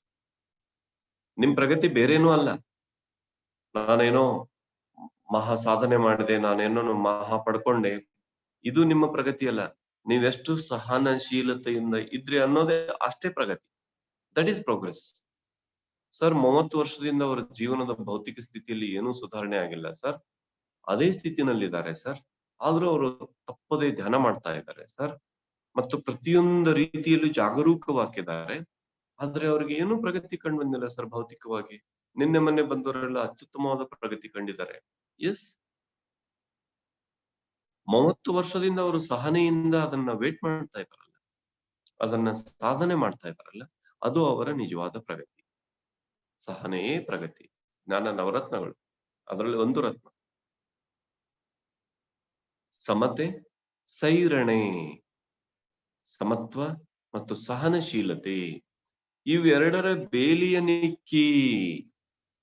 ನನ್ನ ಹೊಲಕ್ಕೆ ಸಮತ್ವ, ಮನಸ್ಸಂದ್ರೆ ಮನಸ್ಸೇ ನಿಮ್ಮ ಹೊಲ. ಸಮತ್ವ ಮತ್ತು ಸಹನಶೀಲತೆ ಇವೆರಡರ ಬೇಲಿಯನ್ನ ಹಾಕಿ ನೋಡ್ರಿ. ಸಹನಶೀಲತೆ ಅನ್ನೋದೊಂದು ಬೇಲಿ, ಸಮತ್ವ ಸ್ಥಿತಿ ಅನ್ನೋದೊಂದು ಬೇಲಿ. ಸಮತೆ, ಸೈರಣೆ ಎಂಬ ಬೇಲಿಯ ನಿಕ್ಕಿ ಆವಾಗಲೂ ಈ ತೋಟದಲ್ಲಿ ಜಾಗರವಿದ್ದು, ಯಾವಾಗಲೂ ಈ ತೋಟದಲ್ಲಿ ಜಾಗರವಿದ್ದು. ಇದು ಹೇಗೆ ಸಾಧ್ಯ ಇದೆ ಸರ್? 24 ಗಂಟೆ ಹೇಗೆ ಸಾಧ್ಯ ಇರೋದಕ್ಕೆ, ಜಾಗರೂಕವಾಗಿರೋದಕ್ಕೆ ಸಾಧ್ಯ? ಮನುಷ್ಯ ನಿದ್ದೆ ಮಾಡ್ತಾನೆ. Good, very good question. ಜಾಗರೂಕತೆ ಅನ್ನೋದು ನಾವು ಮಲಗುವಾಗ ಶ್ವಾಸದ ಮೇಲೆ ಗಮನ ಇಟ್ಟು ನಿದ್ದೆಗೆ ಹೋದ್ರೆ 8 ಗಂಟೆ ಅದ್ಭುತವಾದ ಸುಷುಪ್ತ ಸ್ಥಿತಿಯ ನಿದ್ರೆ.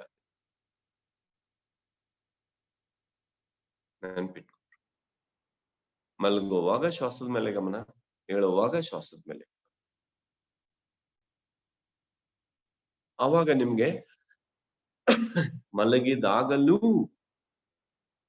ಜಾಗರೂಕರಾಗಿರುವಂತ ಆ ಸ್ಥಿತಿ ನಿಧಾನವಾಗಿ ನಿಧಾನವಾಗಿ ನಿಧಾನವಾಗಿ ಸಿದ್ಧ. ಎಚ್ಚರವಾಗಿದ್ದಾಗ ಜಾಗರೂಕವಾಗಿರೋದು ಬೇರೆ, ಮಲಗಿದಾಗಲೂ ಜಾಗರೂಕ.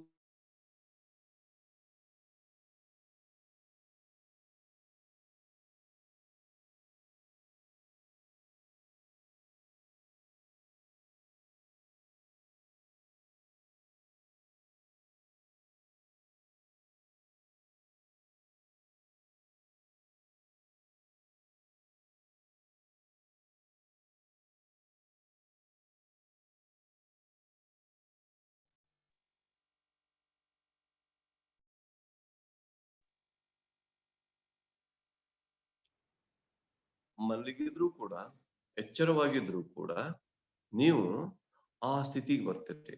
ಕನಸು ಬಿದ್ರೆ ಕನಸು ಬಿದ್ದಿದೆ, ನಾನ್ ಕನಸಲ್ಲಿದ್ದೀನಿ, ನೀವು ಕನಸಲ್ಲೂ ಕೂಡ ಒಂದು ಹಂತದಲ್ಲಿ ಎಚ್ಚರವಾಗಿರೋ ಸ್ಥಿತಿಯನ್ನ ತಲುಪ್ತೀರಿ. ಅದು ಕನಸಲ್ಲಿ ಕೂಡ ಎಚ್ಚರವಾಗಿರೋ ಸ್ಥಿತಿ ನಿಮಗೆ ಬರ್ತೈತಿ ನೋಡ್ರಿ, ಅದು ನಿಮ್ಮ ಜಾಗರೂಕ ಸ್ಥಿತಿ. ಸ್ವಪ್ನ, ಸುಷುಪ್ತಿ, ತೂರ್ಯ ಜಾಗೃತ ಸ್ಥಿತಿಯಿಂದ ನೀವು ಮುಂದುವರಿತೀರಲ್ಲ, ಆ ಸ್ವಪ್ನ, ನೀವು ಜಾಗೃತ ಸ್ಥಿತಿಗೆ ಬಂದ್ಮೇಲೆ ಆ ಸ್ವಪ್ನದಲ್ಲಿ ಇವೆಲ್ಲವುಗಳಲ್ಲಿ ನೀವು ಎಚ್ಚರವಾಗಿರೋ ಸ್ಥಿತಿ ನಿಮ್ಗೆ ಬಂದ್ರೆ ನಿಮ್ಮಂತ ಮಹಾ ಸಾಧನೆನೇ ಯಾರ್ದು ಅಲ್ಲ. ಆವಾಗಲೂ ಈ ತೋಟದಲ್ಲಿ ಜಾಗರವಿದ್ದು, ಈ ತನುವೆಂಬ ತೋಟದಲ್ಲಿ ಯಾವಾಗಲೂ ಜಾಗರೂಕತೆಯಿಂದ ಇದ್ದು. ಬಹಳ ಹೈ ವರ್ಡ್ಸ್ ರೀ ಫ್ರೆಂಡ್ಸ್. ಅಷ್ಟು ಸುಲಭ ಸಾಧನೆ ಅಂತ ಭಾವಿಸ್ಬೇಡ್ರಿ. ಕೇಳೋದಕ್ಕೆ ಎಷ್ಟು ಈಸಿ ಇದೆಯೋ ಅಷ್ಟು ಸುಲಭವಾಗಿದೆ ಅಂತ ಭಾವಿಸ್ಬೇಡ್ರಿ. ಆದ್ರೆ ಅಷ್ಟು ಡಿಫಿಕಲ್ಟ್ ಆಗಿದೆ ಅಂತಾನು ಭಾವಿಸ್ಬೇಡ್ರಿ. ಇದು ಕೂಡ ಅಷ್ಟೇ ಎಚ್ಚರದಿಂದ.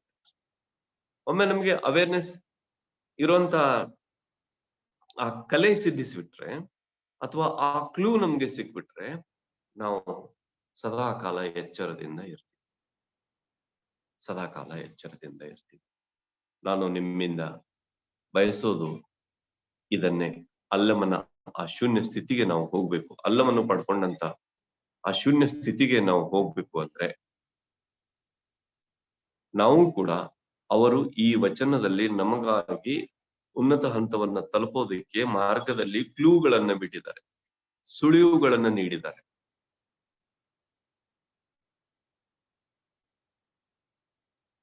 ಅವುಗಳನ್ನ ನಾವು ಉಪಯೋಗಿಸಿಕೊಂಡ್ರೆ ಅವ್ರು ಎಲ್ಲಿ ತಲುಪಿದಾರೋ ಅಲ್ಲಿ ನಾವು ತಲುಪ್ತೀವಿ. ನಾವ್ ಯಾಕೆ ಅಲ್ಲಮನ ಸ್ಥಿತಿಗೆ ತಲುಪ್ತಾ ಇಲ್ಲ? ಈ ವಚನಗಳನ್ನ ನಾವು ಬಾಯಿ ಪಾಠ ಮಾಡ್ತೀವಿ, ಕಂಠಪಾಠ ಮಾಡ್ತೀವಿ. ಈ ವಚನಗಳನ್ನ ಬೇಕಾದ್ರೆ ನಾವು ವರ್ಷಾನುಗಟ್ಲೆ ನಾವು ಬೇಕಾದ್ರೆ ಪ್ರವಚನೆ ಮಾಡ್ತೀವಿ. ಬಟ್ ನಾವು ಕುಂತು ಅವ್ರು ಹೇಳಿರೋ ರೀತಿ ಶ್ವಾಸದಲ್ಲಿ ಮುಳುಗಿ ಪವನವೇ ರಾಟಾಳ ಆ ಇದ್ರಿಂದ ನಾವು ಇದನ್ನ ಸುಷುಮ್ನ ನಾಳದಿಂದವೇ ಉದಕವ ತಿದ್ದಿ ಸ್ಥಿತಿಗೆ ನಾವು ಹೋಗೋದಿಲ್ಲ. ಹೋದ್ಮೇಲೆ ಇವೆಲ್ಲ ಮುಂದೆ ಯಾವ ರೀತಿ ಎಚ್ಚರವಾಗಿರ್ಬೇಕು, ಯಾವ ರೀತಿ 5 ಇಂದ್ರಿಯಗಳ ಮೇಲೆ ನಮ್ಗೆ ನಿಯಂತ್ರಣ ಹೊಂದಬೇಕು, ಯಾವ ರೀತಿ ನಾವು ಆ ಜಾಗರೂಕ ಸ್ಥಿತಿಯನ್ನ ಪಡ್ಕೋಬೇಕು, ಯಾವ ರೀತಿ ಸಮತ್ವವನ್ನು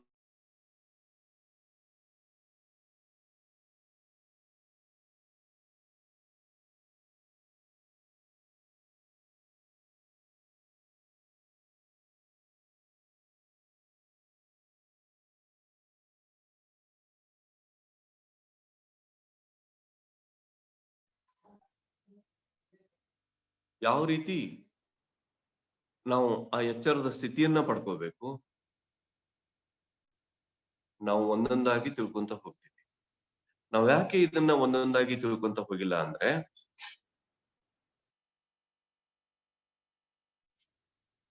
ನಾವು ಸಾಧನಾ ಮಾರ್ಗದಲ್ಲಿಲ್ಲ,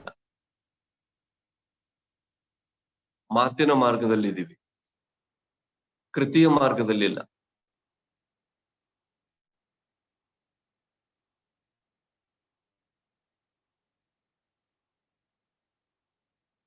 ಮತ್ತೊಮ್ಮೆ ಅರ್ಥ ಮಾಡ್ಕೊಡ್ರಿ. ನಾವು ದೊಡ್ಡ ದೊಡ್ಡ ಪುಸ್ತಕಗಳನ್ನ ಓದೋದು ಬೇರೆ ವಿಷಯ, ದೊಡ್ಡ ದೊಡ್ಡ ಪುಸ್ತಕಗಳನ್ನ ಬರೆಯೋದು ಬೇರೆ ವಿಷಯ, ದೊಡ್ಡ ದೊಡ್ಡ ಪ್ರವಚನಗಳನ್ನ ಉಪನ್ಯಾಸಗಳನ್ನ ನೀಡೋದು ಬೇರೆ ವಿಷಯ, ಆಚರಣೆ ಬೇರೆ ವಿಷಯ. ನೀವು ಒಂದೇ ವಾಕ್ಯ ಓದಿ, ಆದ್ರೆ ಆಚರಣೆ ಮಾಡಿ. ಆಚರಣೆ ಇಲ್ಲದ ನಿಮ್ಮ ಮುಂದಿನ ಜ್ಞಾನ ಏನೂ ಬಾರದ ಜ್ಞಾನ, ಏನೂ ಬಾರದ ಜ್ಞಾನ.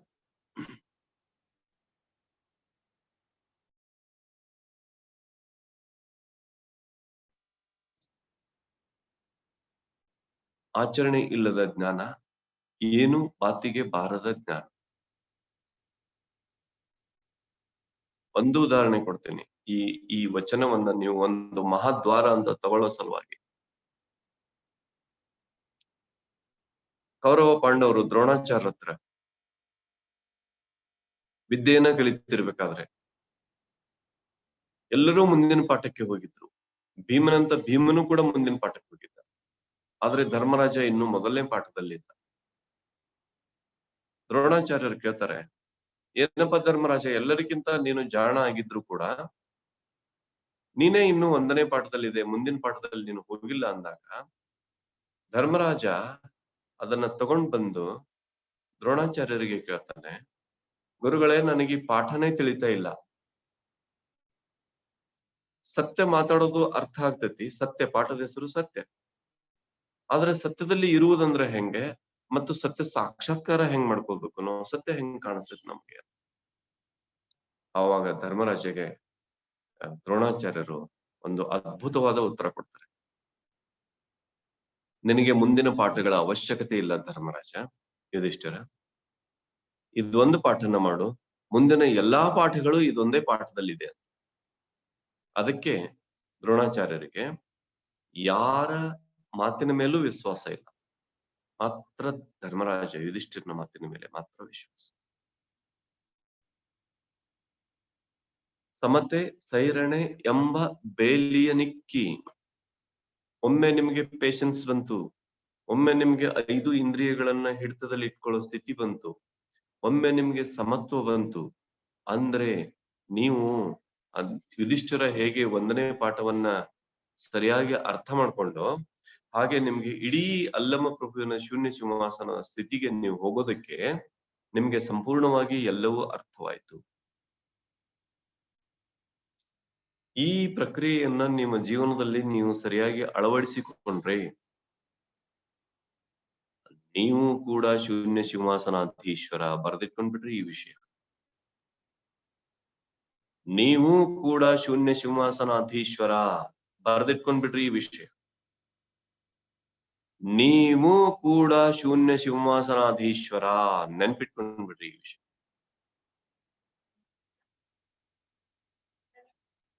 ಬಹಳ ಅದ್ಭುತವಾದ ಮಾತಿದು ಹೇಳೋದು. ಈಗ ನಿಮ್ಗೆ ಹೇಳೋದು ಪ್ರಾಕ್ಟಿಕಲಿ ಹೇಗೆ ಶೂನ್ಯ ಸಿಂಹಾಸನಾಧೀಶ್ವರ ಆಗ್ಬೇಕು ಅನ್ನೋದನ್ನ ನಿಮ್ಗೆ ಈ 2 ಹಂತದ ಈ ವಚನಗಳ ತಿಳುವಳಿಕೆಯಲ್ಲಿ, ಒಂದು ವಚನದ ಈ ತಿಳುವಳಿಕೆಯಲ್ಲಿ ನಿಮ್ಗೆ ಕ್ಲಿಯರ್ ಪಿಕ್ಚರ್ ಕೊಡ್ಲಾಯ್ತು.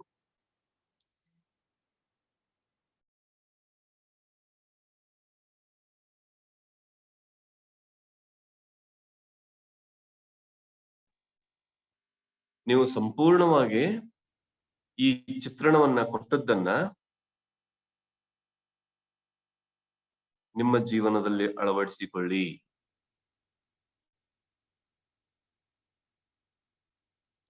ಯಾಕೆ ನಿಮ್ಗೆ ಇಷ್ಟು ನಿಧಾನವಾಗಿ ಇದನ್ನ ಕೊಡ್ತಾ ಹೋಗ್ತಾ ಇದ್ದೀವಿ ಅಂದ್ರೆ, ಈ 2 ಭಾಗಗಳ ಈ ಒಂದು ವಚನದ ಒಂದು ಈ ತಿಳುವಳಿಕೆಯಲ್ಲಿ ನಿಮಗೆ 1000 ಕೋಟಿ ಶ್ಲೋಕಗಳ, 1000 ಕೋಟಿ ಪುಸ್ತಕಗಳ, 1000 ಕೋಟಿ ಜ್ಞಾನ ಭಂಡಾರಗಳ ಕಿಲಿಕೈ ಇದೆ.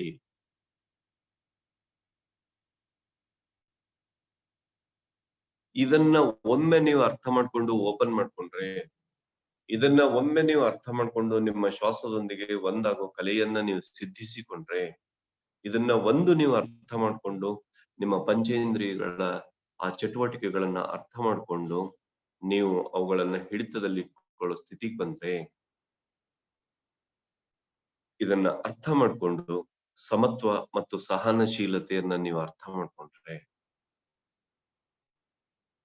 ಆವಾಗ ಆ ಜಾಗೂರಕ ಸ್ಥಿತಿ ನಿಮ್ಗೆ ಬರ್ತದೆ. ಆ ಜಾಗೂರಕತೆ ಒಂದ್ಸಲ ನಿಮ್ಗೆ ಸಿದ್ಧಿಸ್ಬಿಟ್ರೆ, ನೀವು ಕೂಡ ಹೃದಯ ಗುಹೆಯಲ್ಲಿ ಇರುವ ಆ ಈಶ್ವರನನ್ನ ಸಾಕ್ಷಾತ್ಕಾರ ಮಾಡ್ಕೊಳ್ತೀರಿ. ಗುಹೇಶ್ವರ ಅಂದ್ರೆ ದಯವಿಟ್ಟು ಒಂದು ಸಂಪೂರ್ಣವಾಗಿ ತಿಳ್ಕೊಂಡ್ಬಿಟ್ರಿ, ಯಾವುದೋ ಗುಹೆಯಲ್ಲಿ ಇರುವಂತ ಈಶ್ವರ ಲಿಂಗ ಅಲ್ಲ, ಅಥವಾ ಮತ್ತಿನ್ನೇನೋ ನಮ್ ಕೈಯಲ್ಲೋ ನಮ್ಮ ಮೈ ಮೇಲೋ ಕಟ್ಕೊಳ್ಳುವಂತ ಒಂದು ಲಿಂಗ ಅಲ್ಲ. ಗುಹೇಶ್ವರ ಅಂದ್ರೆ ನಮ್ಮ ಹೃದಯ ಗುಹೆ ಒಳಗೆ ಇರುವಂತ ಆ ಈಶ್ವರ ಲಿಂಗ, ಪ್ರಾಣಲಿಂಗ ಸ್ಥಿತಿ. ಅದನ್ನ ನೀವು ಪಡ್ಕೊಳ್ತೀರಿ, ನಾವು ಪಡ್ಕೊಂಡಿದೀವಿ. ಪಡ್ಕೊಳ್ತೀವಿ ಅಂತ ಹೇಳ್ತಾ ಇಲ್ಲ. ಪ್ರತಿಯೊಬ್ಬ ಪಿರಮಿಡ್ ಮಾಸ್ಟರ್ ಅನ್ನ ನೀವು ಕೇಳಿದ್ರೆ ಅವರು ಪ್ರಾಣಲಿಂಗ ಸ್ಥಿತಿಯನ್ನ ಕಣ್ಣಾರೆ ಕಂಡಿದ್ದಾರೆ. ಅದರ ವರ್ಣನೆ ಬೇಕಾದ್ರೆ ಅವರ ಬಾಯಿಂದ ನೀವು ಕೇಳಿ. ಸಮತೆ, ಸೈರಣೆ ಎಂಬ ಬೇಲಿಯ ನಿಕ್ಕಿ ಆವಾಗಲೂ ಈ ತೋಂಟದಲ್ಲಿ ಜಾಗರವಿದ್ದು, ಅವೇರ್ನೆಸ್ ಜಾಗರವಾಗಿದ್ಕೊಂಡು ಸಸಿಯ ಸಲಹಿದೆನು ಕಾಣ ಗುಹೇಶ್ವರ. ಯಾವ ಸಸಿಯನ್ನ ಸಲಹಿದೆನು? ಯಾವ ಸಸಿಯ ಕುರಿತು ಅಲ್ಲಮ ಪ್ರಭು ಹೇಳ್ತಾ ಇದ್ದಾರೆ? ನಿಮಗೆ ಅಖಂಡ ಮಂಡಲವೆಂಬ ಬಾವಿ ಪವನವೇರ ಆಟಾಳ ಸುಷುಮ್ನ ನಾಳದಿಂದ ಉದಕ ಒತ್ತಿದ್ದಿ ಆದ್ಮೇಲೆ ನಿಮ್ಗೇನು ಅಲ್ಲಿ ಥರ್ಡ್ ಎಕ್ಸ್ಪೀರಿಯನ್ಸಸ್ ಆಗಿ ನಿಮಗೆ ಆತ್ಮಜ್ಞಾನದ ಸ್ಥಿತಿ ಬರ್ತಾ ಇದೆಯೋ, ಆ ಆತ್ಮಜ್ಞಾನದ ಸ್ಥಿತಿ ಬರ್ತಾ ಇರುವಂತ ಆತ್ಮಜ್ಞಾನದ ಸ್ಥಿತಿಗೆ ಅಲ್ಲಮ ಪ್ರಭು ಸಸಿ, ಈಗ ಮೊಳಿತಾ ಇರುವಂತ ಸಸಿ ಉದಾಹರಣೆ ಕೊಡ್ತಾರೆ. ಅದನ್ನ ರಕ್ಷಣೆ ಮಾಡ್ಕೊಳ್ಳೋದು ನಮ್ ಕೆಲ್ಸ. ಪ್ರತಿ ವರ್ಷ ವನಮಹೋತ್ಸವದಲ್ಲಿ ಸಾವಿರಾರು, ಲಕ್ಷಾಂತರ, ಕೋಟ್ಯಾಂತರ ಗಿಡಗಳನ್ನ ಹಚ್ತಾರೆ. ಹಚ್ಚೋದು ಎಷ್ಟು ದೊಡ್ಡ ಕೆಲಸನೋ, ಕಾಪಾಡೋದು ಅದಕ್ಕಿಂತ 100 ಪಟ್ಟು ದೊಡ್ಡ ಕೆಲಸ. ನೀವು ಈ ಧ್ಯಾನದ ಆರಂಭ ಮಾಡೋದು ಎಷ್ಟು ದೊಡ್ಡ ಕೆಲಸನೋ, ಆರಂಭ ಮಾಡಿದ ಜ್ಞಾನವನ್ನ ಪೋಷಣೆ ಮಾಡ್ಕೊಳ್ಳೋದು ಅಷ್ಟೇ ದೊಡ್ಡ ಕೆಲಸ. ನಿಮಗೆ ಗುರು ಸಿಕ್ಕಿರೋದು ಎಷ್ಟು ದೊಡ್ಡ ಘಟನೆಯೋ, ಸಿಕ್ಕಿರುವಂತ ಗುರುವನ್ನ ಜೀವನ ಪೂರ್ತಿ ನೀವು ಮಾರ್ಗದರ್ಶನ ಪಡಿತಾ ಅದನ್ನ ಲಾಭ ಪಡ್ಕೊಳ್ಳೋದು ಅದಕ್ಕಿಂತ ನೂರಾರು ಸಾವಿರಾರು ಕೋಟ್ಯಾಂತರ ಪಟ್ಟು ದೊಡ್ಡ ಹೆಚ್ಚಿನ ಕೆಲಸ.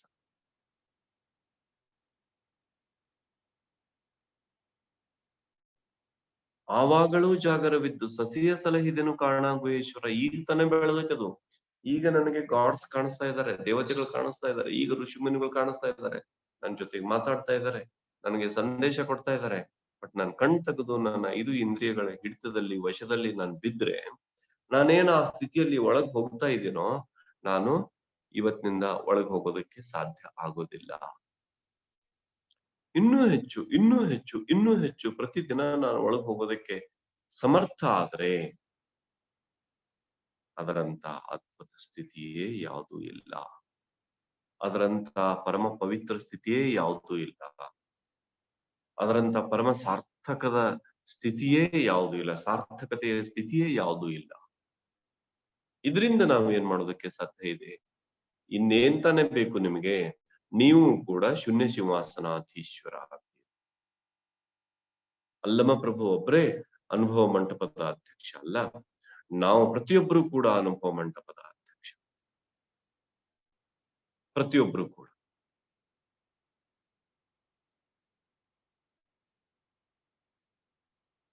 ನೆನ್ಪಿಟ್ಕೊಡ್ರಿ ಈ ಮಾತು.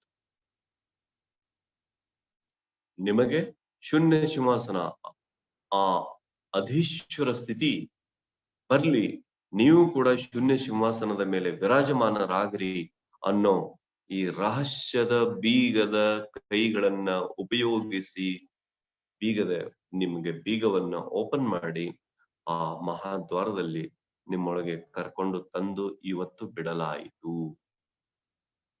ಇನ್ನು ನಿಮ್ಮ ಸಾಧನೆ ನಿಮ್ಮದು. ಎಷ್ಟು ಸಾಧನೆ ಮಾಡಬೇಕು? ಪ್ರತಿನಿತ್ಯ ಯಾರ ವಯಸ್ಸು ಎಷ್ಟು ಅಷ್ಟಾದ್ರೂ ಮಿನಿಮಮ್ ನೀವು ಒಂದು ಮೊಬೈಲ್ ಬ್ಯಾಟ್ರಿ ಚಾರ್ಜ್ ಮಾಡ್ಬೇಕು ಅಂದ್ರೆ ಮಿನಿಮಮ್ ರಿಕ್ವೈರ್ಮೆಂಟ್ ಇಷ್ಟು ಗಂಟೆ ಮಾಡ್ಬೇಕು ಅಂತ ಇದೆ. ನೀವು ಹಾಲ್ ಕಾಯಿಸ್ಬೇಕು ಅಂದ್ರೆ ಮಿನಿಮಮ್ ರಿಕ್ವೈರ್ಮೆಂಟ್ ಇಷ್ಟು ಹೀಟ್ ಮಾಡ್ಬೇಕು ಅಂತ ಇದೆ. ನೀರ್ ಕುದಿಸ್ಬೇಕು ಅಂದ್ರೆ ಮಿನಿಮಮ್ ರಿಕ್ವೈರ್ಮೆಂಟ್ ಇಷ್ಟು ಡಿಗ್ರಿ ಅಂತ ಇದೆ. ಆ ಕುದಿಯೋ ಸ್ಥಿತಿಗೆ ಬರ್ಬೇಕು ಅಂತ. ಹಾಗೆ ದೇಹದ 24 ಅವರ್ಸ್ ಚಾರ್ಜಿಂಗ್ ನೀವು ಬೇಕು ಅಂದ್ರೆ ಮಿನಿಮಮ್ ಯಾರ ವಯಸ್ಸು ಎಷ್ಟೋ ಅಷ್ಟು. ಇನ್ನು ಈ ಚಾರ್ಜಿಂಗ್ ದಾಟಿ ಇನ್ನೂ ನಾನು ಹೆಚ್ಚಿನ ಆಧ್ಯಾತ್ಮಿಕ ಶಕ್ತಿಯನ್ನ ಹೊಂತೀನಿ ಅಂದ್ರೆ ನೀವು ಎಷ್ಟು ಹೆಚ್ಚು ಸಾಧನೆ ಬೇಕಾದ್ರೂ ಮಾಡ್ಬೋದು. ಅದು ನಿಮ್ಮ ವ್ಯಕ್ತಿಗತ ಸಾಧನೆ. ಆಗ ನೀವು ಕೂಡ ಶೂನ್ಯ ಸಿಂಹಾಸನಾಧೀಶ್ವರ ಆಗ್ತೀರಿ. ನಾವು ನಿಮ್ಮಿಂದ ಬಯಸೋದು ಇದನ್ನೇ. ನೀವು ಕೂಡ ಶೂನ್ಯ ಸಿಂಹಾಸನಾಧೀಶ್ವರರಾಗಿ, ನೀವು ಕೂಡ ಆ ಅನುಭವ ಮಂಟಪದ ಅಧ್ಯಕ್ಷರಾಗಿ, ನೀವು ಕೂಡ ನಿಮ್ಮ ಸಮೀಪ ಬಂದಂತ ಯಾರಿಗಾದ್ರೂ ಆ ಅಧ್ಯಾತ್ಮದ ಮಾರ್ಗದರ್ಶನ ಮಾಡ್ರಿ.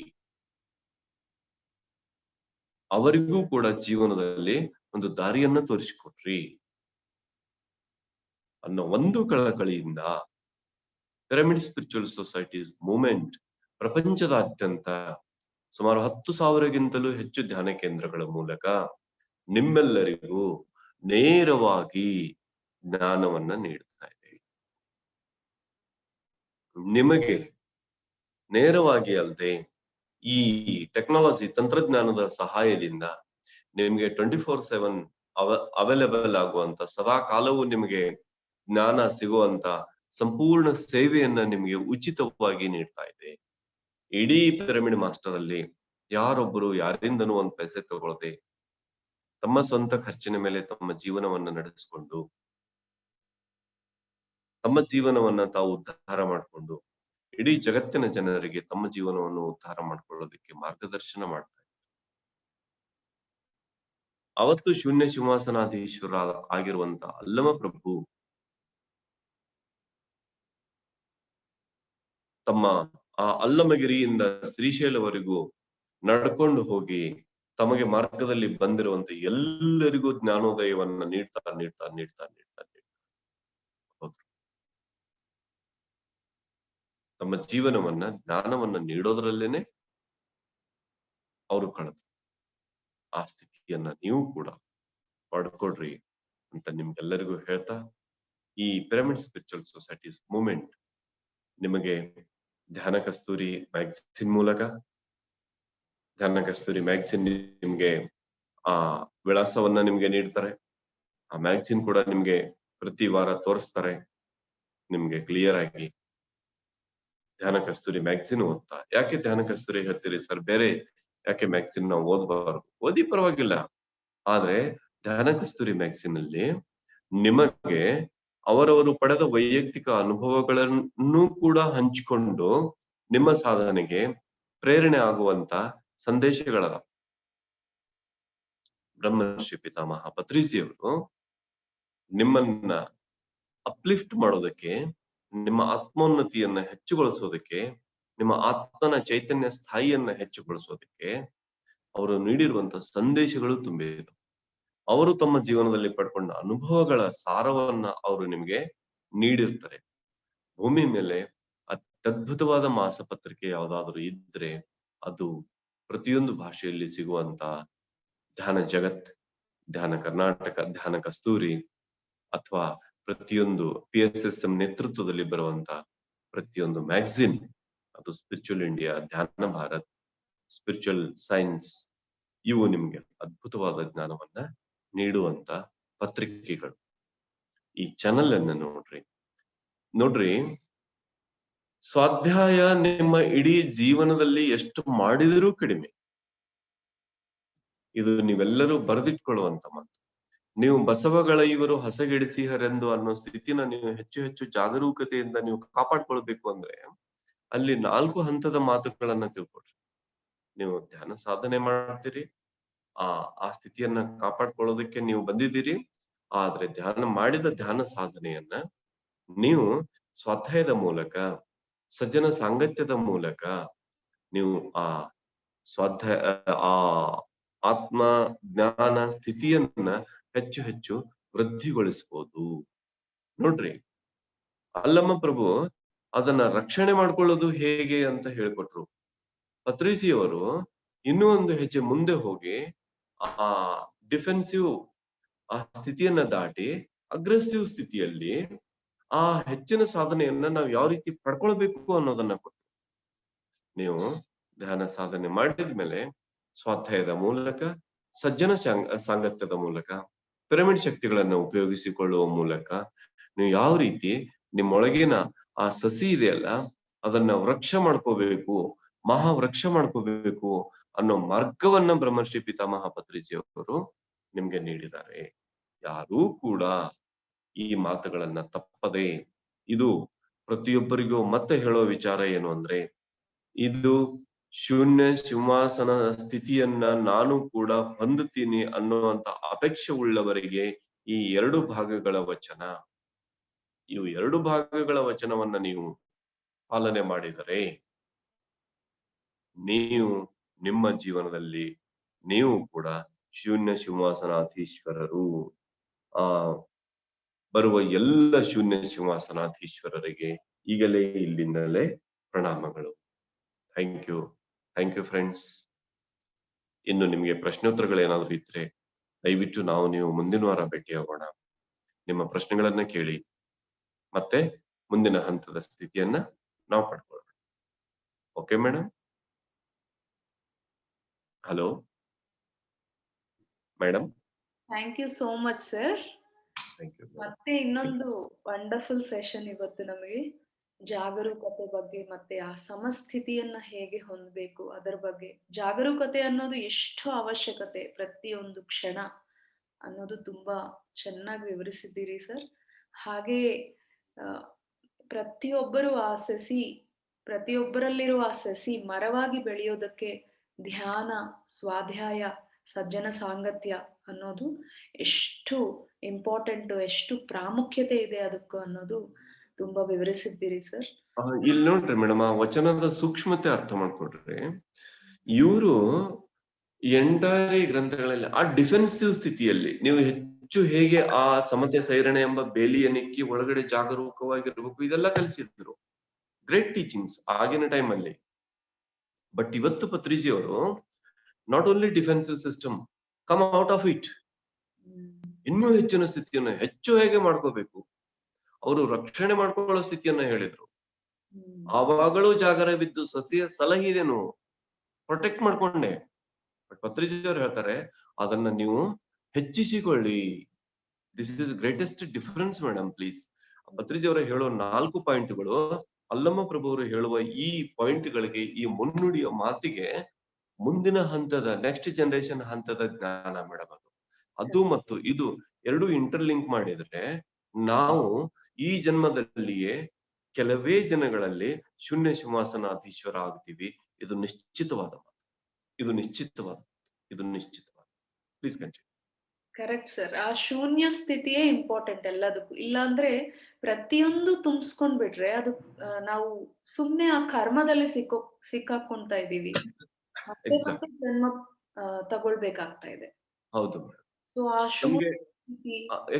Exactly very good. ಬಹಳ ಚೆನ್ನಾಗಿ ಹೇಳಿದ್ರಿ. ಆ ಜಾಗರೂಕತೆ ಮಿಸ್ ಆಗಿಬಿಟ್ರೆ ಮೇಡಮ್ ತಕ್ಷಣ ಕರ್ಮ ಅಂಟ್ಕೊಂಡ್ ಬಿಡುತ್ತೆ. ಹೌದು ಸರ್. ಅಟ್ಯಾಚ್ಮೆಂಟ್ ಅನ್ನೋದು ಅದಕ್ಕೆ ನೀವು ಮಾಯೆ ಅಂತಾನೂ ಕರಿಬಹುದು. ಅದಕ್ಕೆ ಅಲ್ಲಂ ಪ್ರಭುವರ ಜೀವನದಲ್ಲಿ ಮಾಯೆಯನ್ನ ಜಯಿಸಿದರು ಅಂತ ಬರ್ತೈತೆ ಒಂದು ಸ್ಟೋರಿ. ಮಾಯೆ ಅಂದ್ರೆ she is not A lady.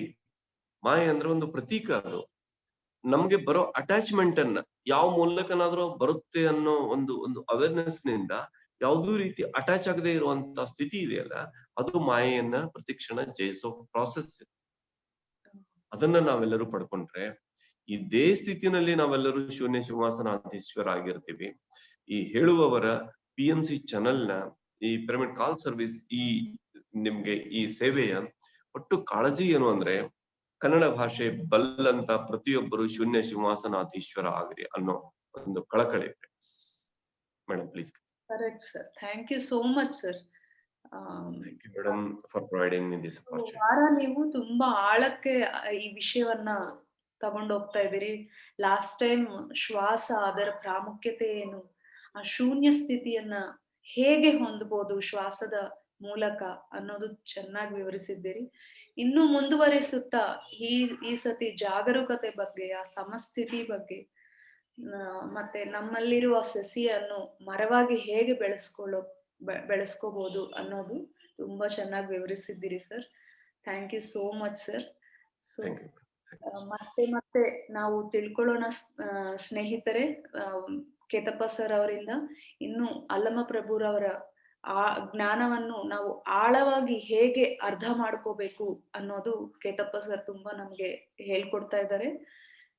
So ಮತ್ತೆ ಭೇಟಿ ಆಗೋಣ ಸ್ನೇಹಿತರೆ ನೆಕ್ಸ್ಟ್ ಮತ್ತೆ ಮುಂದಿನ ವಾರ ಕೇತಪ್ಪ ಸರ್ ಅವ್ರ ಜೊತೆ. Thank you so much. Thank you sir.